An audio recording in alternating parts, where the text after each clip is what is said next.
teach an old dog new tricks. Hi, I'm Gail Rubenstein, the founder and CEO of a company called Retail Resilient, social selling for the car industry. And we help auto dealers, auto agencies, and vendors in the auto industry sell more cars, service more cars, and make more money using our social selling strategy. That includes TikTok, Instagram, Facebook, LinkedIn, and anything else you can think of. So if you're looking to invest thousands and make millions, we're definitely the social selling company for you. Like I said, who said you can't teach an old dog new tricks? If you run a service drive, you know these days first impressions matter. But when your advisors are tied up with inbound phone calls, they tend to neglect their other, more important duties.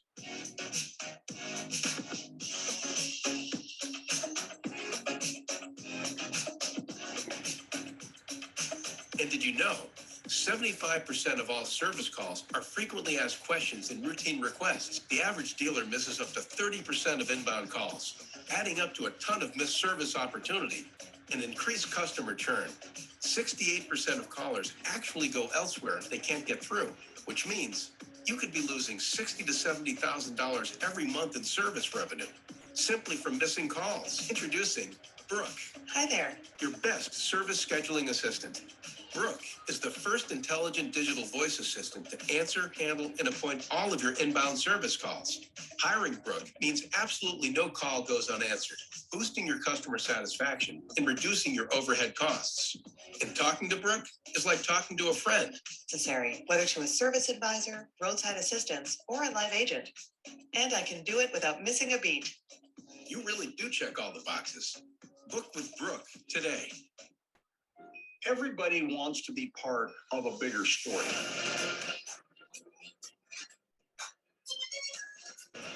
We're a small company, but we're going to change the whole industry.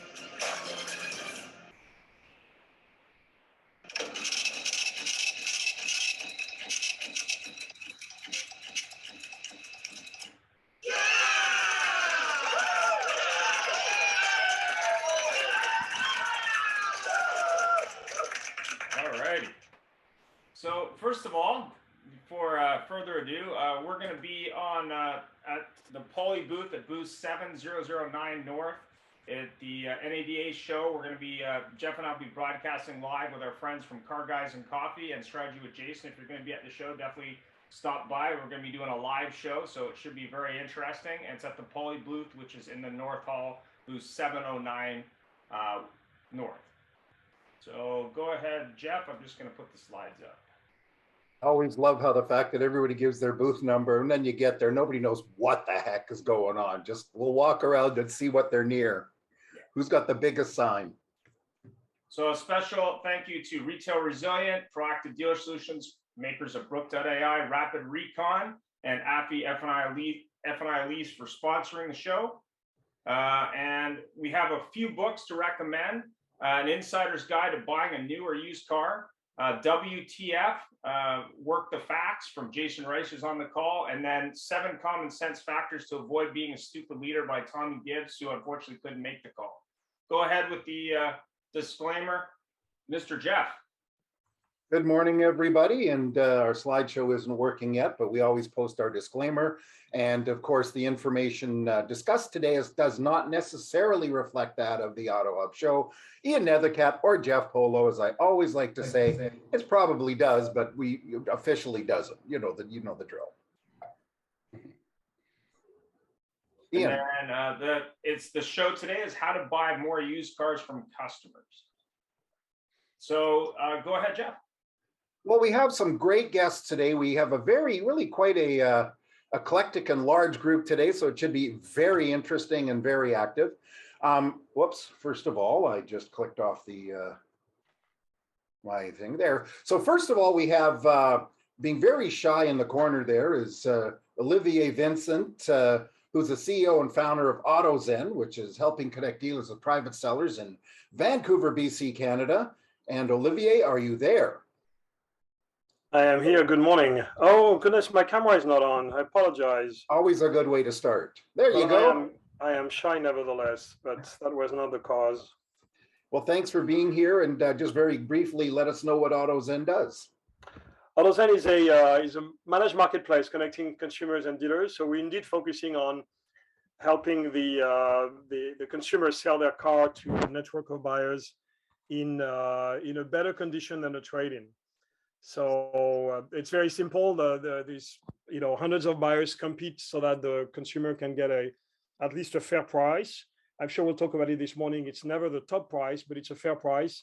And we take care of everything. We do an inspection of the car, which is very important for the buyers. We take care of the paperwork, the payment, the pickup. So the consumers never have to leave home. And they get the benefit of an auction going on to get a reasonable price. And actually on the video, what I quite liked is when the fellow talked about that online buying, that when they get there, that whoever handles the buying tries to negotiate the price down, which just builds up the reputation. Next, we have with us Anthony Greenhall, who's from one of our beloved sponsors, Rapid Recon, and he is joining us from near Park City, Utah, because I didn't want to write down the name of the town, but Anthony, thanks for being here. And we also have Jim Lehman very quietly sitting there watching it also from Rapid Recon. And we do appreciate the support. Anthony, please say hi and introduce yourself. Yeah, thanks for having us. My name is Anthony Greenhalch. I am the Director of Marketing and Sales Operations for Rapid Recon. Prior to coming to work for Rapid, I spent 24 years in one deal, working for one dealer, but I had 9 jobs in those 24 years, all in fixed ops. So I know we're here to talk about acquiring vehicles today. I am not that guy, but I am definitely the guy that has to deal with whatever happens when y'all go out and buy 30 cars and drop them in our lap. So if you need some advice on that, I'd be happy to chime in. By the way, has anybody ever told you got a perfect FM DJ voice? Somebody has said that once or twice. I definitely have a face for radio. So, cameras. That's like myself too. Next, we have Tim Kelly, who is the Vice President of Sales at the greatest name in the business, Frickin' Tech in Burlington, Vermont. Say hi, Tim, and tell us a bit about your company and yourself. Hey, thanks for having me. Tim Kelly here. I'm with Frickin' Tech, which is short for Frictionless Technologies. We, really help. We started out with helping really with lead engagement. We're a SaaS company. We have a couple of products, but we changed our focus and pivoted back in the summer when our dealers, posed the question to us: how do we get more cars? How can we get more cars out of our service drive? So we're a service drive equity mining company, along with some other things you can find right on our website, Frickin' Tech. Perfect. Well, thank you again for being here, and we're looking forward to hearing more from you in a few minutes. Next, we have Andrew Street, who is the founder and CEO of another great name, Dealer OMG, from Austin, Texas. Andrew, introduce yourself. Briefly tell us your connection with buying used cars from customers. Sure. So run a digital marketing firm best known for helping dealers grow sales, service, trades, using a full funnel strategy and data-driven targeting. And on the trade side of it, what we've found that's working really well right now, going through people's news feed and calling them out for the vehicle they're driving, instead of saying we're a dealer buying vehicles, to go through people's news feed and say, do you know somebody who drives a Toyota? We're paying a premium right now for Toyotas, and we know they drive a Toyota because we're using the customer database, or we're using third-party data of DMV records, being able to go through people with specific nameplates. So when there's a lot of noise saying we're buying cars, for a lot of our clients to be able to stand out and just saying, hey, we're paying a premium right now for even Camrys, and targeting people who drive Camrys. We're seeing a lot of people start to share it and come through the traded and appraisal tools on the website. So that's what's working well for what we're doing right now with this topic. And we've got a handful of marketing directors from dealers that work with us on our team and former Facebook employees.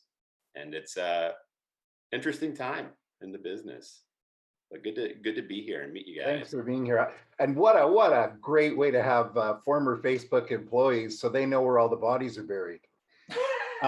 The gentleman that's been on the longest here today so far is Jason Rice, who is the CEO and owner of LotPop, which is LotWalk software. And as importantly, he's the author of WTF Used Car Management. What a day. We got some of the greatest names there.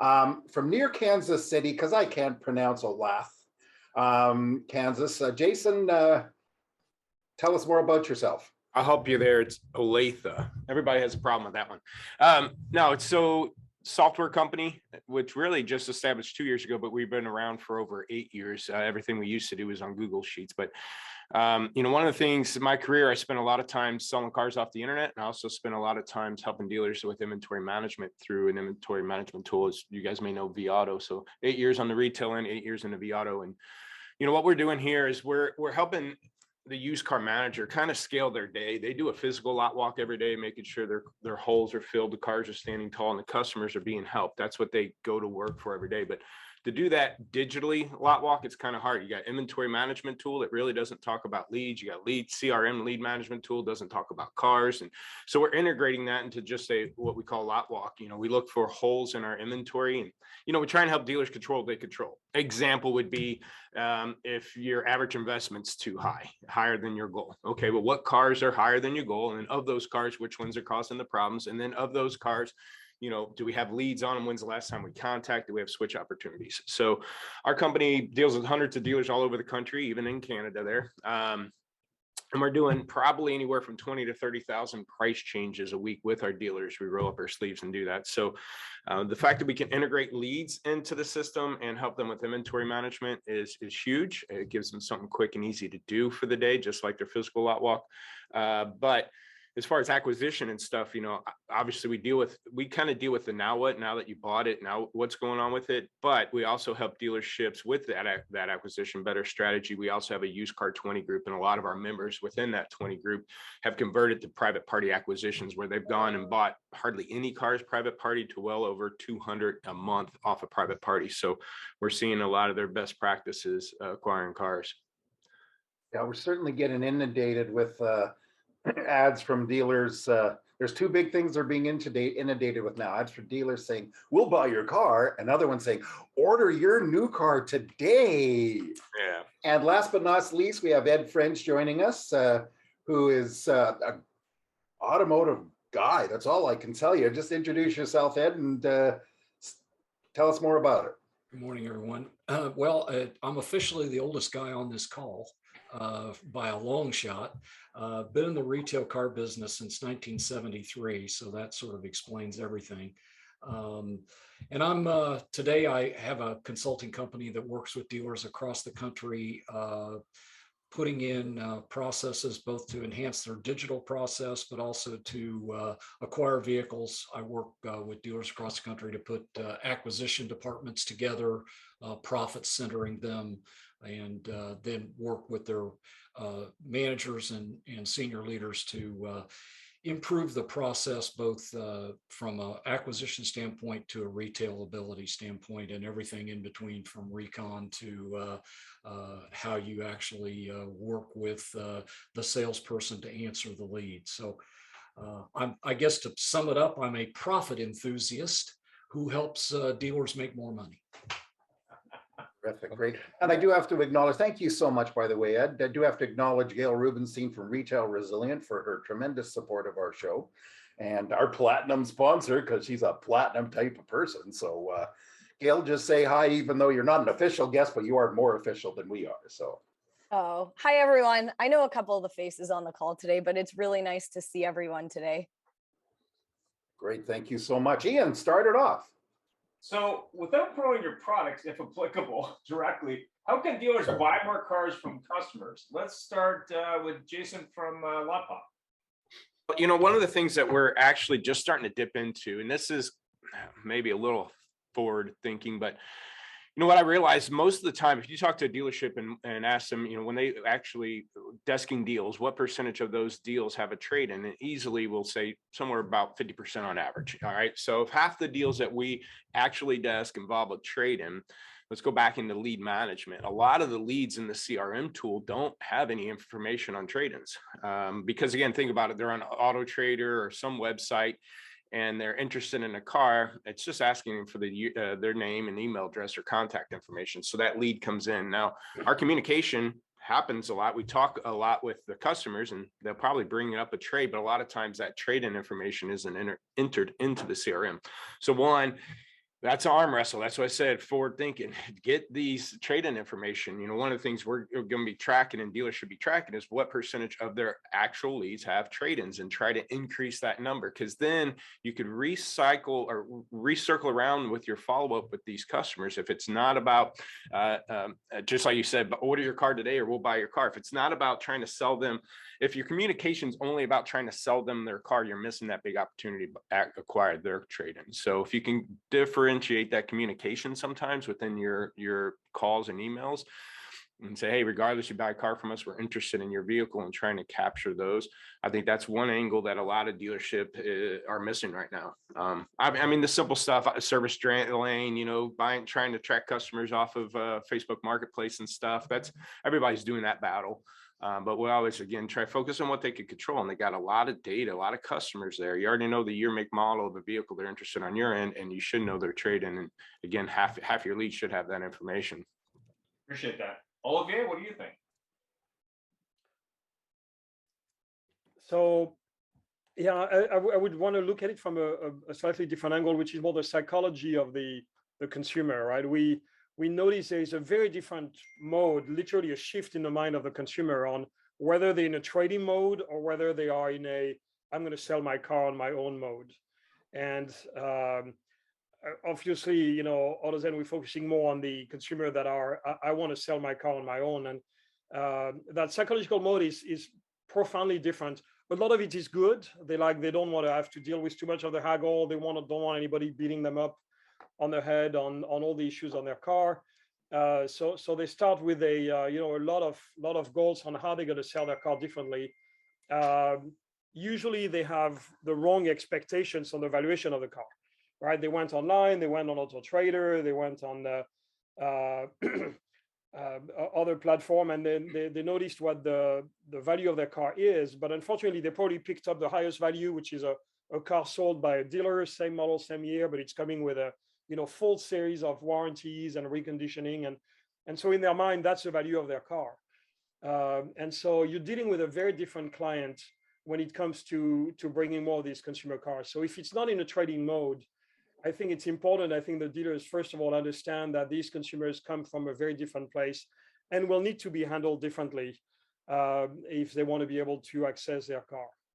Thanks for that. Anthony? Well, you may not know this, but I ran a collision center for the dealer that I worked for. And now this is really far out there, but here's an idea. A lot of times people are in accidents. They don't want to get back in that car. If you have a reputable body shop that's fixing that vehicle for an insurance company, this repair is going to be done right. I know people say, I don't want to buy a wrecked car and have that in my inventory. Well, today you'd probably want to buy any car and have it in your inventory. So there's not a whole lot wrong with partnering with your local reputable iCar certified body shop and maybe getting some referrals there where somebody's in an accident and they're just going, I don't ever want to get back in that car again. Have that body shop flip that person one of your cards and say, there's a dealer down the street that'll buy this car from you. It's probably worth less because it's been in an accident, but they can get you into a different vehicle if you don't want to get back into this car, and we'll fix it. So there's an idea for you, probably something you haven't thought of yet. Great idea. Yeah. Edward? Well, I want to dovetail on what Jason was talking about, because I think that's where I see the easiest, lowest hanging fruit. And so what I encourage everybody to start measuring is appraisal effectiveness. Most dealers only look to book. How many trades did I get on the trades that I appraised? And appraisal effectiveness will actually change your life. And here's essentially what appraisal effectiveness is. It's the total retail deliveries divided by the completed appraisals. You should be appraising 150% of your total retail deliveries. And so, to Jason's point, which is really where the additional lowest hanging fruit is, every lead that doesn't have a trade attached has a vehicle in the garage, unless they're replacing the car from a totaled or an accident or whatever the case may be. So word tracks like, are you replacing a car, adding a car? If you're adding a car, we can help you dispose of your car. Making the assumption that every lead you're talking to has a vehicle to dispose of.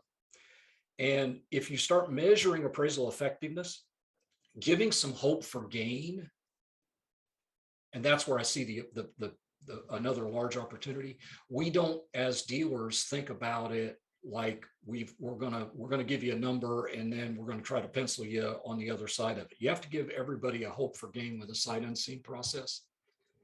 And lastly, I'd be forecasting by source.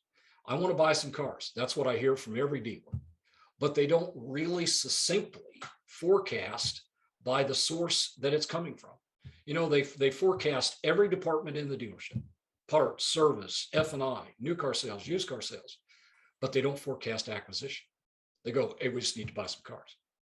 And so you've got to run it like a business, and you've got to make the assumption that every customer you have has a trade, and get the proper word tracks in place to, if you're not replacing the car and you're adding the car, we can help you dispose of a car and give them hope for gain, and you'll win every time. Thanks for that. Andrew? Dude, yeah. That's smart. Like, that's exactly what we're figuring out too, like from our paid digital side. So this is Andrew Dealer OMG. And on Facebook and Instagram, like, it's so downstream with people getting consumed with metrics in the automotive arena, where there's constantly new metrics coming out, people inventing their own metrics, and it's clicks and click-through rates and soft conversions, and, you know, so many different things for people to be looking at, like what Edward was just talking about with the strategy from the store and being able to present something to the customer that indicates value. That is why trade with us.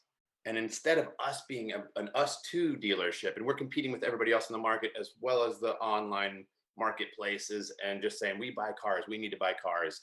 And then when we're talking with our dealers about the trading campaigns, they're like, what type of vehicles do you guys need? And they're like, we'll take anything, like anything right now. And it's like, I know, but like, so we can be much more prescriptive with what we're communicating to your customers. Is it cars under $10,000? Is it, you know, can we have a campaign going to anybody that's driving a car that was purchased before 2010? That's a campaign to say, okay, do you have a car that you own that's over 12 years old? We're aggressively buying, whatever it is. Now that message is more prescriptive to that person, and they'll start to share it with other people that also have a similar vehicle. Same thing, like I was saying a minute ago, with like, if we can get through Camry drivers' news feeds. Now I'm not targeting the 2.6 million people on Facebook in my market saying I buy cars, but I'm targeting the 13,000 people that drive Camrys, talking to them about what's in their driveway right now. And now I'm seeing from our ends, with all these metrics and click-through rates and cost per clicks and whatever, all that stuff take off. And then the big thing is just like those hard conversions of people filling out the appraisal tools, people filling out the lead forms and translating that into acquisitions. Because when I'm looking at like Carvana still and Auto Trader, their trading campaigns and their buyback from the street campaigns just look, they're sharp, they're well produced. It looks like a buttoned up company that is buying cars. So let's stand out by not competing. Like by not competing by we buy cars to we buy the car that you just happen to be driving. And this ad happens to be relevant. Thanks for that. Tim? Yeah, it's such a great opportunity for dealers right now, I think, especially with trade values. You know, a lot of people don't understand how much equity they actually have in their vehicle. So, and I see on dealer websites all day, and they all have, we want to buy your car. We buy cars. They have all those assets on the websites. But even my wife went in for service several times on her Jetta, and nobody asked her to buy the car, right? She ended up actually selling the car back to the dealership. But what I found on the market out there's a lot of great tools and great technology to help you kind of go after those customers in your service drive, because those are the best trades you can get, right? They're your customers. They already trust you. They just spent money with you. But I think that we make it, too hard. It's got to be automated. A lot of dealers are also, short-staffed right now. And a lot of times they take, let's get the rookie and have them go work the service lane. And people don't like to be sold. So they, especially with, people wearing masks and trying to drop off their car and get to work, there's kind of an old way of doing it. Let's work the service drive. Let's dig through some records and figure out who we're going to go after. Let's put their name on a whiteboard. We do all this work. And then at the end of the day, people really don't want to be sold. and we're trying to do a key for key exchange or get out of the same vehicle into the same vehicle. What we find is like you got to take all that busy work out of it and just automate it. Just automate offers to everyone in service that has equity in their vehicle. And it can't be a static single moment in time where it's a piece of paper, get out of that car, get into this one. Let them browse all of your inventory with their equity already applied to every single new and used vehicle. Because there's not a lot of loyalty either between brands and different types of vehicles. So people are always open to change, but they don't like to be sold. So you got to get that out to them, automated, and let them shop. People love to shop and browse, right? So set up a process where everyone that has some equity in their vehicle, gets connected with your inventory with their equity already applied, and let them shop and try to go after those cars. Those are the best cars you're going to get right now. And don't try to make it a sell, just because I want to sell a car. I want your car because I want you in a new car. Just offer to buy their cars. Yeah, it's great point. I mean, I remember on David Long shows on Fridays, Everything Used Cars on Clubhouse, he was saying there was a dealer that had a lot of success with basically saying, listen, you don't like your car, you can return it here, we'll buy it. I thought that was a very interesting, kind of like the Amazon model of like return at depot with, I think, one of the big retailers. But go ahead, Jeff. Thank you. Tim, you actually said something very good there, but I'm going to leave it for you to stew on a little bit. But we know that the best cars have come from the private people. The worst place for dealers to source cars is the traditional auction. No, Olivier, not your type of auction, but traditional auction. And other than being lazy, why is it such a challenge for dealers to actually reach out to people and buy cars? And I'm going to go to Anthony on that because you're the non-sales guy. Yeah, I was just thinking, I had the pleasure of attending one of Lot Pop's 20 groups, and somebody brought this idea. So, Jason, hopefully I'm not stealing this from you here, but it was a great meeting. Yeah. But one of the dealers was paying like a $250 spiff to internal employees that would bring them private sellers. If you're driving to work and you see a for sale sign in a car, and they were really successful with that. And to your point, outside of being lazy, why is that so hard? Pick up the phone. If the person doesn't want to sell the car for the price that you're offering, you have nothing to lose here. Yeah. I think to chime in on that, I think a lot of it has to do with pay plan and job description. A lot of people, like you said, they get tossed, hey, as you're working these leads and these ups, why don't you try to call some people on Facebook and see if we can buy their car? I'll give you a couple $100, and versus it actually being a dedicated department with a dedicated pay plan. It's just the same amount of work to acquire in a car as it does to sell somebody a car, right? You got to call, you got to email, you got to get them to show up or at least go to them. I mean, and there's a lot of paperwork behind the scenes. So there's just there's a lot to do. So I think it's a defined pay plan, position, process, and pay plan that just throws it all off. And that's just a lot of work, and dealers just don't know where to start a lot of times. Jason, you actually answered the question for me there. And Anthony, is there anything else you wanted to put in there, or we can ask somebody else? No, I'm good. That's very good point, actually. I remember I was running a Toyota store back in the days of the recalls.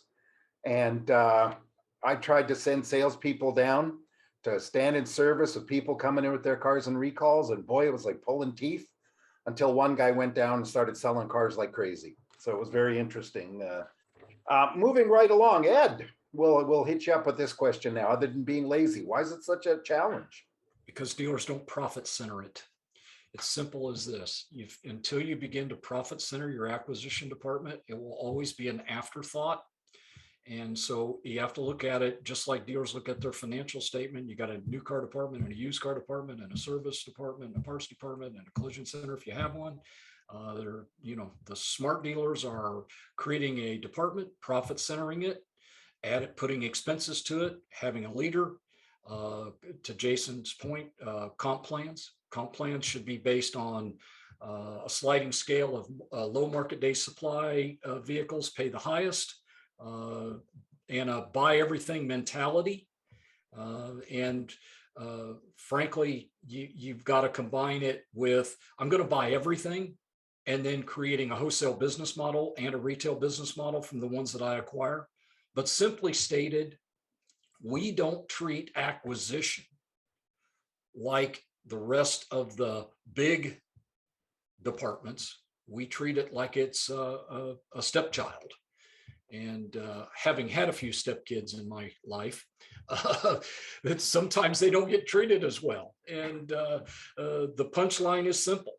You've got to create a department. You got to forecast. You got to say, this is where we're going to get our vehicles. This is how much money we're going to dedicate to it. You've got to hitch your wagon to some of the sources, some excellent sources on this call right now, where you get customers who are interested, but actually create a process and create a department. Have a leader of that department, not just whenever we get a chance, we're going to flip you a couple $100. That's not a real job. That's not a department. It's got to be a department in today's retail ecosystem. Thanks for that input. Actually, the acquisitions are important. After all, you know, the dealer groups are making money not by selling more cars, because sometimes they're reaching their limit, but by acquiring more dealerships. And in this case, you got to acquire more cars to sell more cars. Right. And these days, frankly, can you pick anything wrong? I like that buy everything mentality. Olivier, how about your opinion? I waited till you took off your glasses to ask you the question. So thank you. I was actually trying to jump in a minute ago, so because it's something we measure every day here, and you know, it really starts a lot with the psychology of the buyer. And as I was hinting earlier, you need to switch as a buyer in your head, you know, be from the trade-ins to the private car. You will need to spend more money to buy a private seller car, period. And you have to be ready for that. And we see when dealers join on the platform, for the first few weeks, they have a hard time, right? They won't spend that extra $1,000. It's just like, no, I usually don't buy that car for that much. I'm just not going to do it.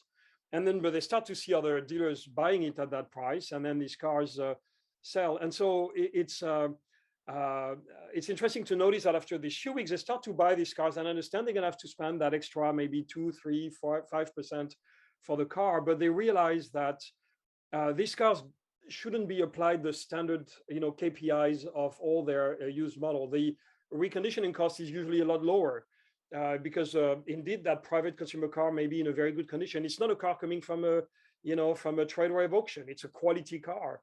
It's not a car that somebody else couldn't sell. And so they're going to be able to sell that car for more. So the extra money they spend on the way in, they can recuperate almost all of it on the exit price. Not only that, but also the velocity is faster than the average cars. The cars will be sold a lot faster. A lot of people using V-Auto, by the way, but I don't know how many people knew the V means velocity. So we find that a number of buyers don't always factor velocity into their purchase. It's okay to buy a car and have a lesser margin if it's going to sell, you know, twice as fast as the average rest of your inventory. You will end up making probably about the same amount of money. And so the psychology and the data in the hands of the buyer when it comes to the consumer car have to be different than all the other solutions, especially trading and auction from dealer to dealer.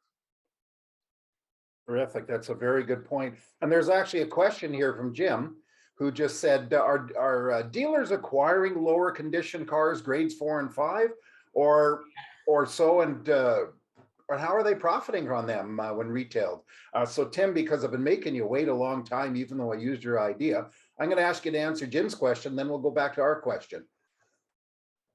So what do you think? Are dealers acquiring lower grade cars, 4 or 5 or around there, or are they just going for cherry picking? Well, I think they should be trying, as our previous guest said, buy everything that they can right now. So I've had dealers actually tell me that, you know, they are buying everything that they can, but they're watching that inventory very closely right now, especially with the increase in pricing. And I've had dealers say that they, you know, if something doesn't sell for 30 days, they're sending it right back to auction because they're afraid of getting, at the end of the day, holding the bag. And sometimes they send these cars back to the same auction they bought it from, and they're actually getting all their money back, if not a little bit more. But they're watching that time on lot because they don't want to get caught holding the bag, especially on some of those grade 3 and 4, units. Okay, and then your thought about, why is it such a challenge for dealers to go private? I think, again, it's a lot of work that either salespeople can't, won't, and they end up just, don't do it. And from the dealers that I talk to on a daily basis, they say a couple things. They have to have buy-in, right? If the GM doesn't buy in, then the salespeople aren't buying in on the tools, right? There's separate tools they have to work out of where, we can't keep giving them more and more tools they have to work out of, right? We want them working out of their CRM. They also have a preconceived notion that those people don't want to sell their car. Person in service drive doesn't want to sell their car. They don't want to be approached. So they're defeating themselves before they, even approach the customer. So those are some of the things, they used to put the rookie out there. I was the rookie selling cars back in the 90s, and I'd have to be there at 7:30 and I get my Dunkin' Donuts coffee. And, at 8:45, I made sure I was standing in that service drive because that's the time Mr. Brown showed up to the lot. And I wanted to make sure he saw me standing out there. But that was about it, right? So that's why we really believe, like, how can we automate it? It's got to be automated and let the consumers shop. And then let the salespeople do what they love to do, sell cars, right? Enable them to sell the cars and out of their own CRM. Look for those hand raisers. Thank them for coming in for service and ask them if they'd like to see an offer on their vehicle.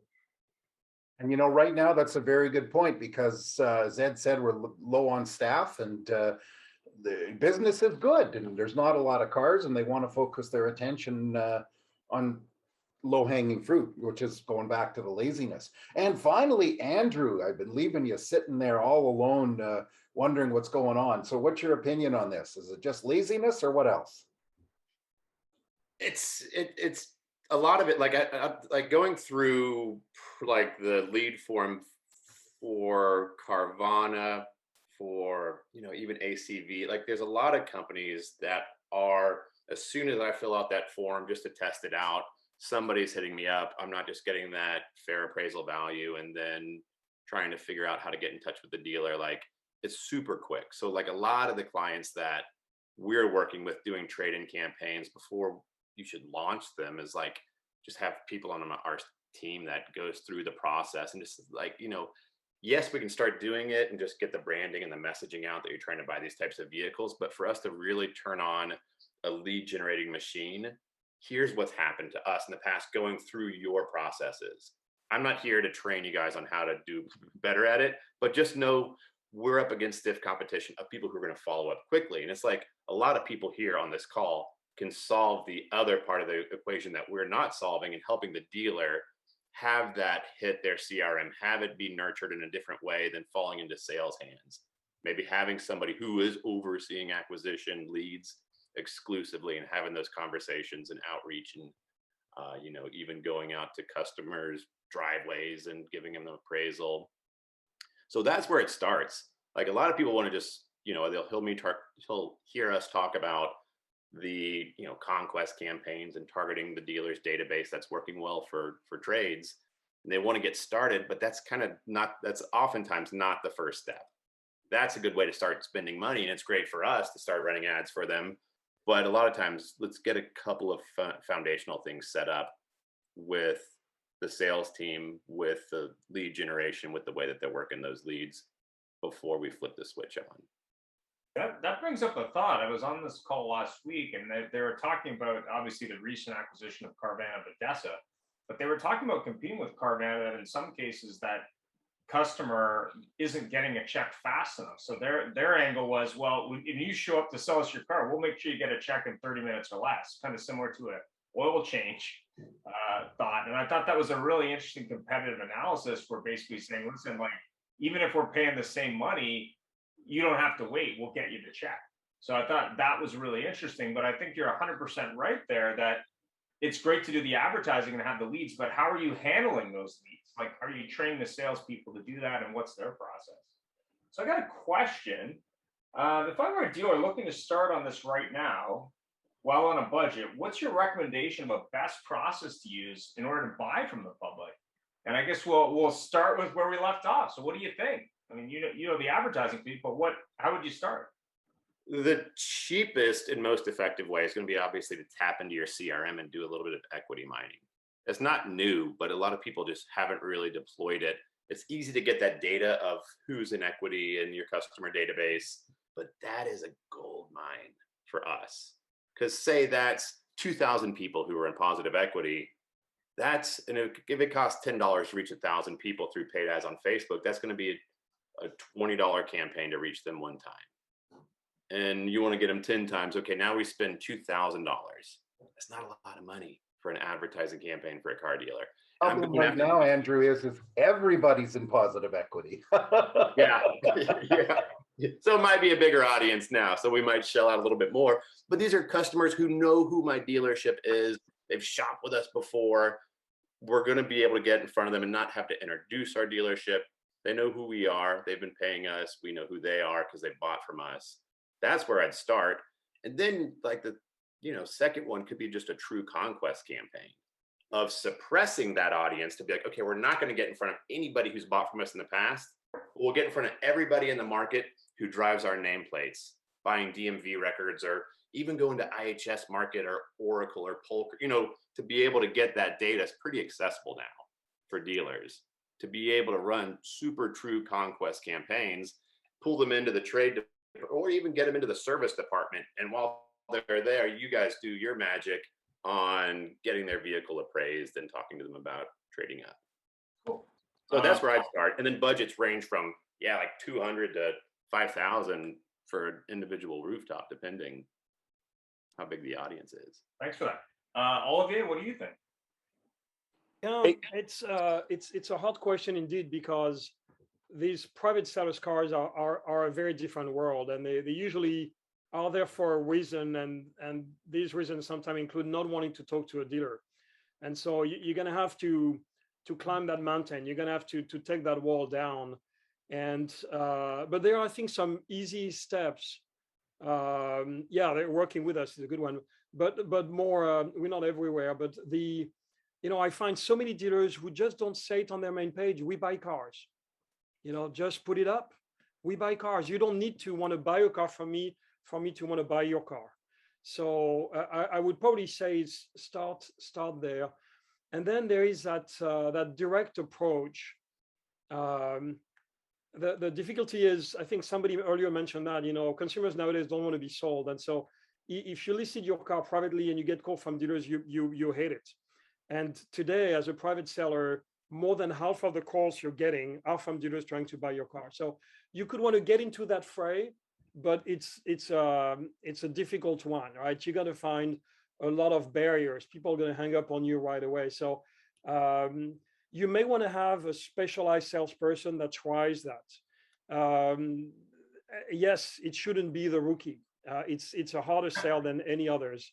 It should be somebody with a bit more experience. So I will definitely go in these directions. But starting with just having that on my website, get some SEO point out of it.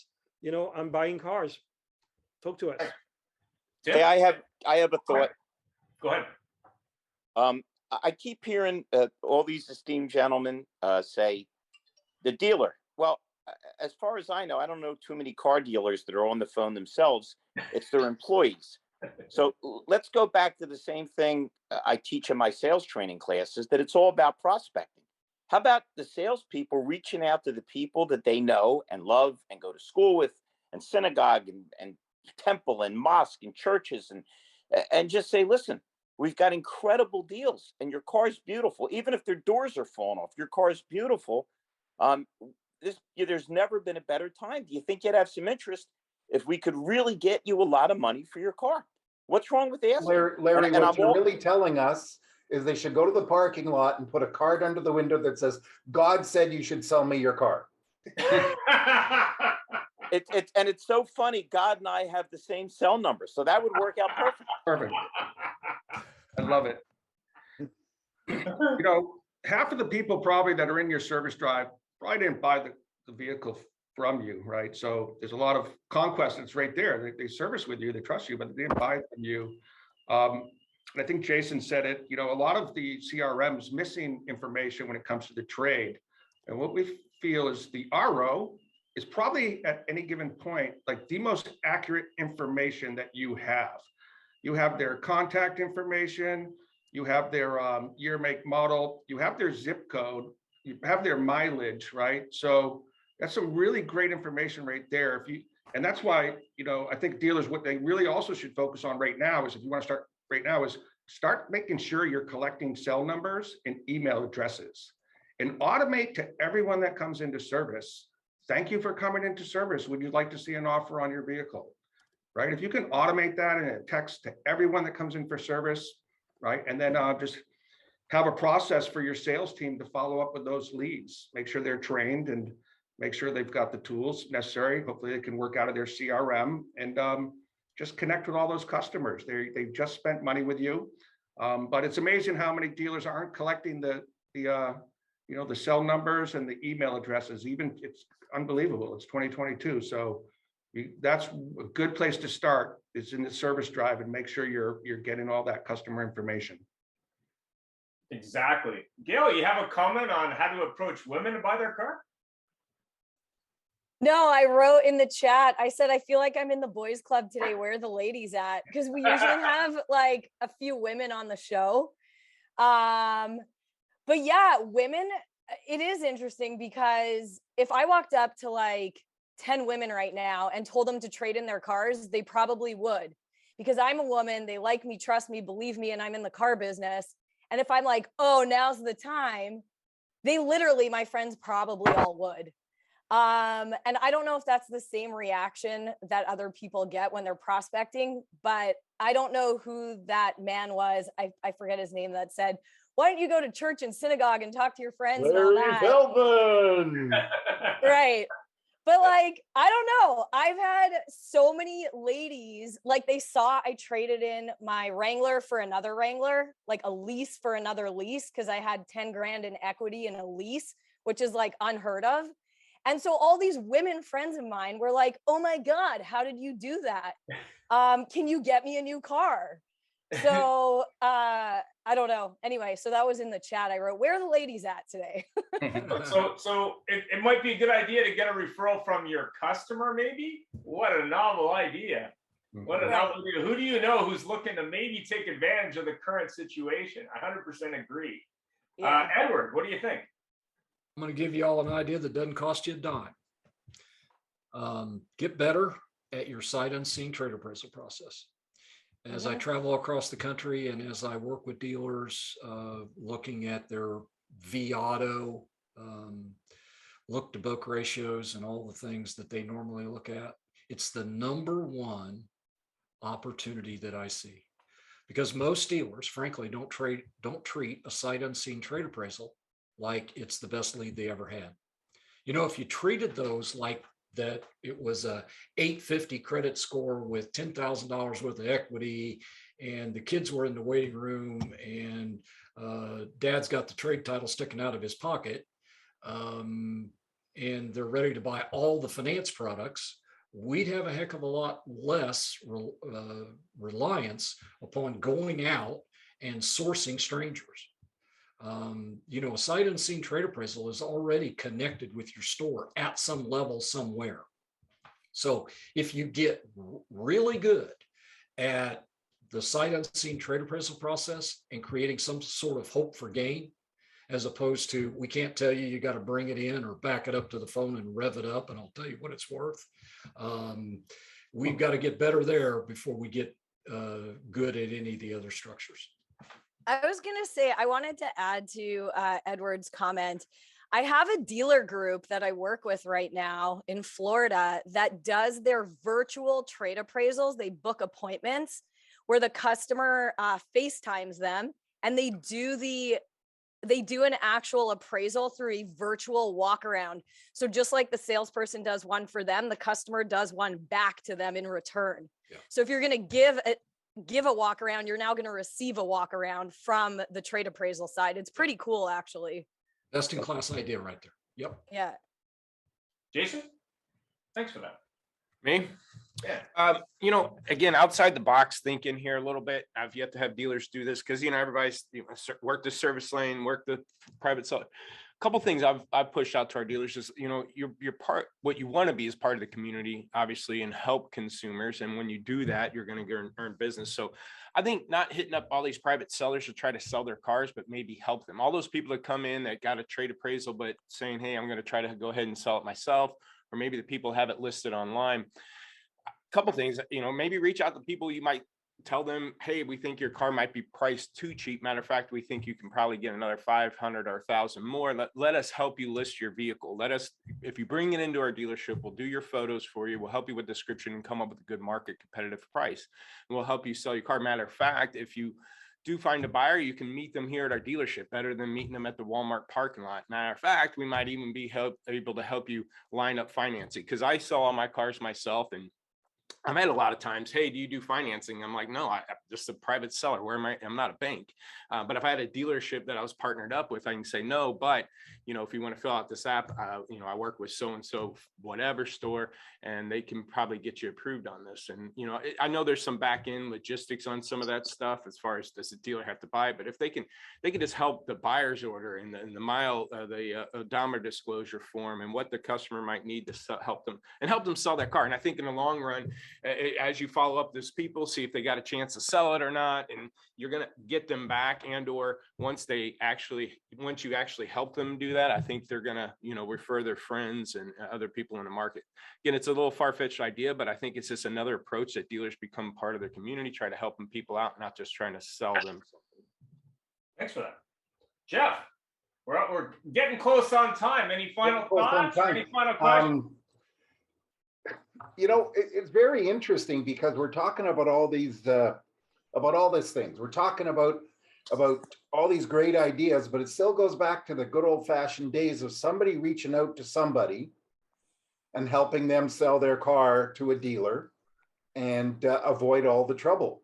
And I know here, Jason, that's a tremendous idea that you just mentioned, teaming up with somebody to finance it, except depending on where you're located, you might have somebody a little ticked off because they have to pay taxes. And although here in our locale, the government's kind of changing that, so that's kind of nice. But I know we touched on this just very quickly, and what's the consensus here amongst everybody? And pipe up as you see fit.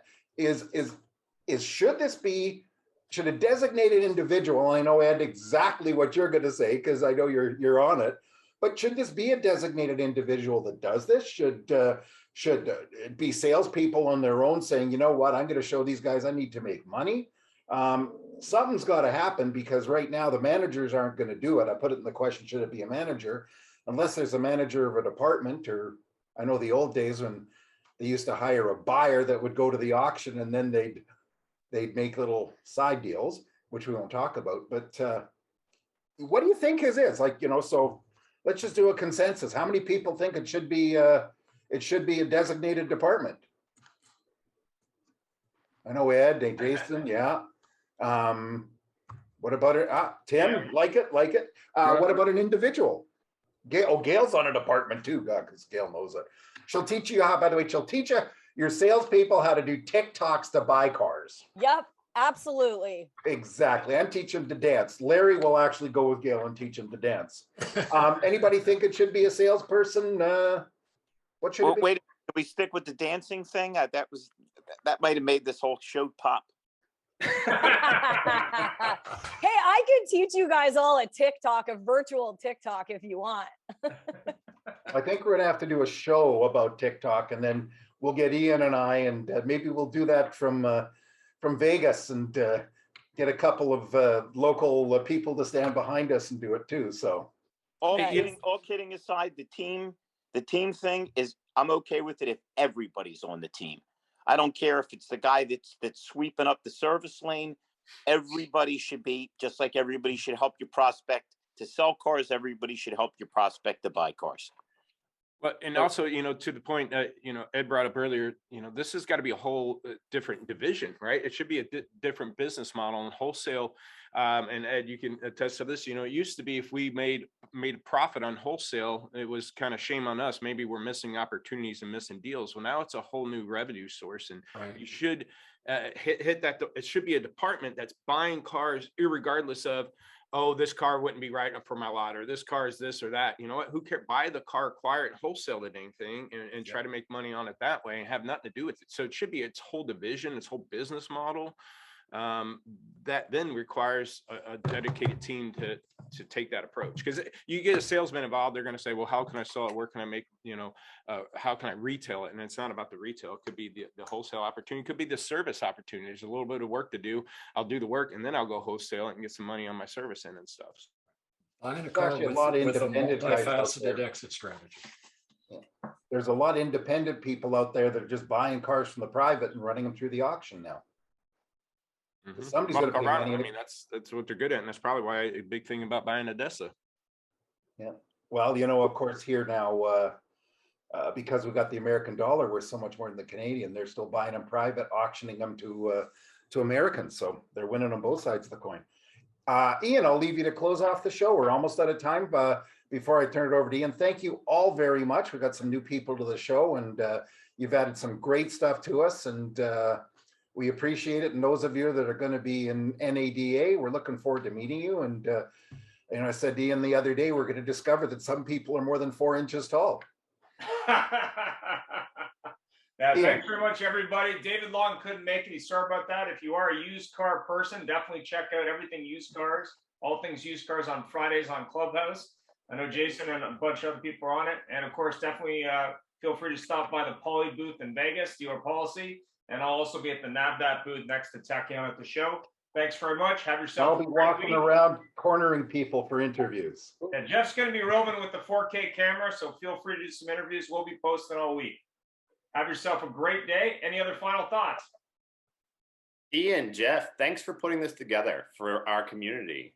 Like these types of things are what keep people educated and what the census is and the dealers and the vendors. And yeah, this is impressive. And thanks for sticking with it too, which is one of the hard parts I imagine with the podcast. But this thing's taken off and it's awesome. Pleasure's all ours. It's a labor of love, and we're having fun doing it. So it's great. Thank you. I second Andrew. It's fun and instructive. Keep it on. Thank you. Yeah, I love it. Yeah, awesome. Thank you. Thank you, and have fun in Vegas. We won't be there, but I hope you guys all have a blast. We'll be thinking of you. Safe. Hello, my friends over at Poly. Like I said, they're right across the street here from me. You can see their office from here. And enjoyed spending some time with you guys this morning. Thank you. Thank you. Bye-bye. All right, gentlemen.